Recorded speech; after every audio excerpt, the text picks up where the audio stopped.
Right now, there are roughly 29,000 commercial aircraft in the sky.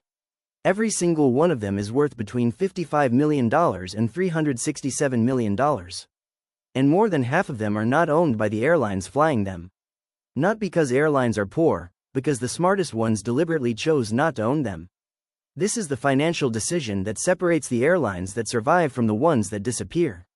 An Airbus A350 1000 lists for $367 million.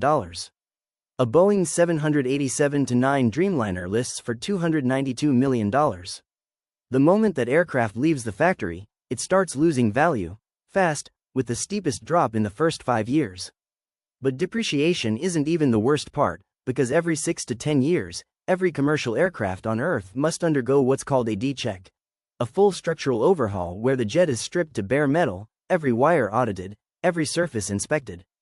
For a wide-body aircraft, this costs between $20 million and $30 million every single time, and while it sits in the hangar for 55 days, it generates zero revenue, costing operators over $50,000 a day.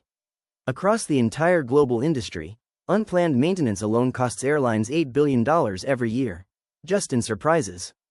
So what does a CFO with real power do? They rewrite the rules of the transaction entirely. Instead of buying the aircraft, they lease it. The airline never touches the $300 million upfront cost. Instead, it pays a predictable monthly fee, $1.14 million a month for a new A350-900, $1.05 million for a new 787-9. And that payment doesn't show up on the balance sheet as a purchased asset. It becomes an operating expense, same line as fuel, same line as crew salaries, and the liability of owning the jet disappears completely. But the real genius isn't what it does to the balance sheet, it's what it does to time, because under a standard operating lease of 6 to 12 years, airlines return the aircraft before the D-check wall ever hits, hand back an aging depreciating asset to the leasing company, and walk straight into a newer, more fuel-efficient model. The maintenance bomb becomes someone else's problem. That's why IATA data shows leasing has gone from covering 10% of the global commercial fleet in the 1970s to 58% of every commercial aircraft in the sky today, and that number is still climbing. So who actually owns the planes?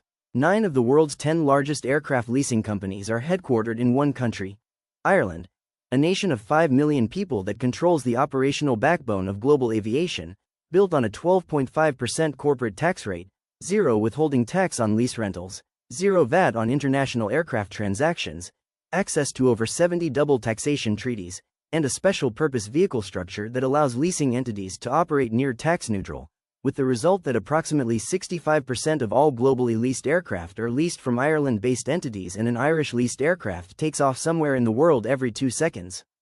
At the top of this system sits AerCap Holdings, Dublin, listed on the New York Stock Exchange, controlling a portfolio of 3,500 aircraft, engines, and helicopters as of December 31, 2025, generating $7.37 billion in lease revenue in a single year, serving 300 airline customers across every continent, without flying a single route itself.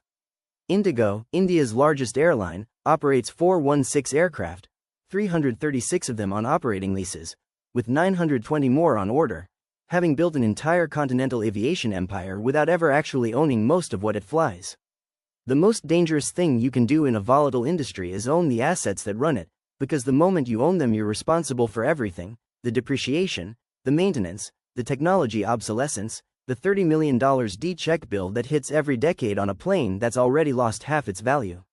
The entities that understood this earliest built the most durable financial machines in aviation, not by owning aircraft, but by controlling the right to use them.